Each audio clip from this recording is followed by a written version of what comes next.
Will the marshals now please escort to the stage members of the family of IMETTESTGUILLENMAIN, upon whom the Master of Arts will be.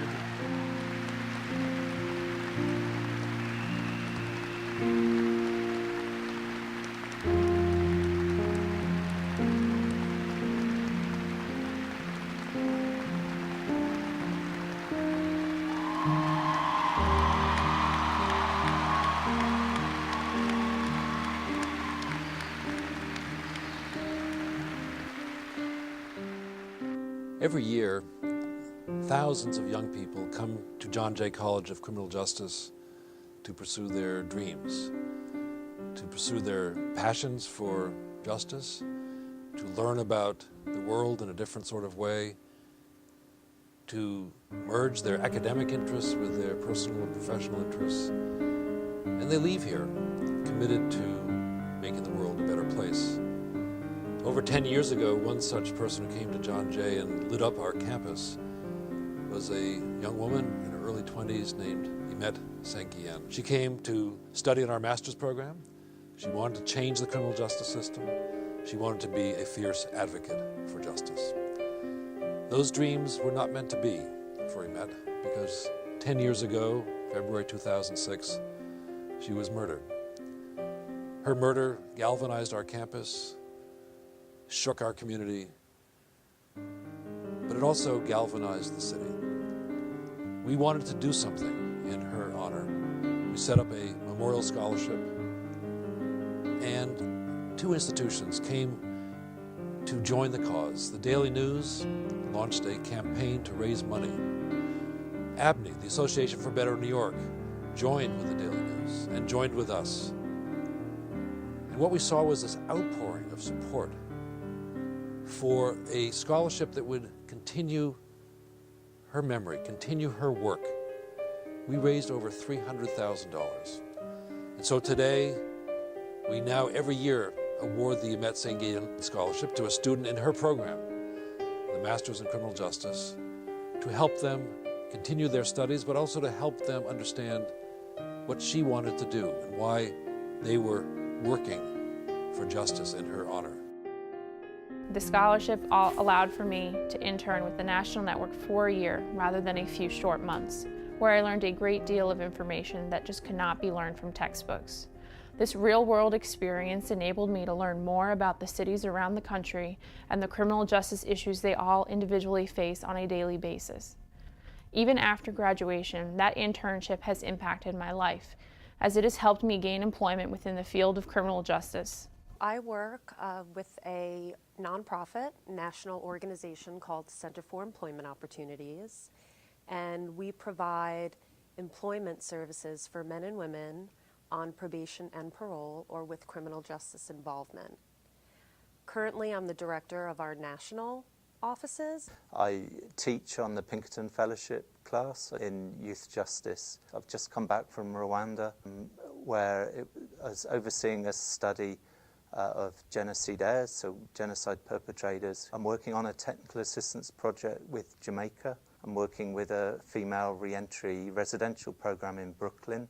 So I think that receiving the scholarship it kick-started my career and kind of really solidified my passion for working in justice settings. So I work for the Manhattan District Attorney's Office as a prosecutor. So it helped me finish my degree here at John Jay.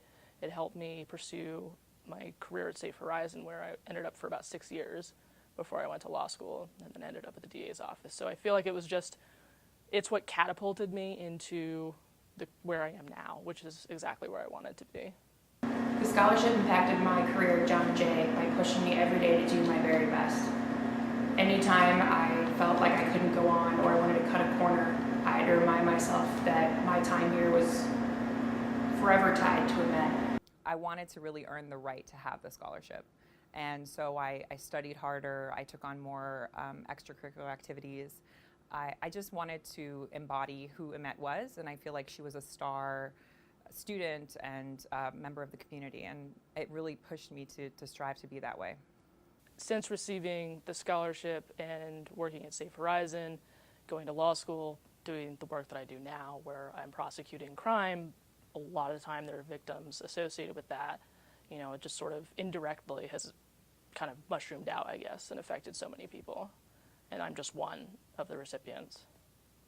In a way, the scholarship kind of brought me full circle and served as a reminder to me that there's a need to take a holistic view when we're approaching criminal justice issues and both dealing with the aftermath of it. I was ultimately interested in criminal justice, particularly violence against women and intimate partner violence. And so receiving the scholarship now had given me a deeper purpose and a deeper perspective that I didn't have before because I'd never been exposed to something like this. I knew where I was going, and it was tunnel vision for working with men and women, individuals, different organizations, so that these things don't happen. I'd like to thank them very much for believing me when I was at the very early stages of my studies here. Words just simply cannot begin to explain how much the scholarship has helped me, as I do not think I would be where I am today if it were not for it. Your daughter's name, her legacy, it's affected people's lives in such a positive way. It's changed lives. I'm one of those people.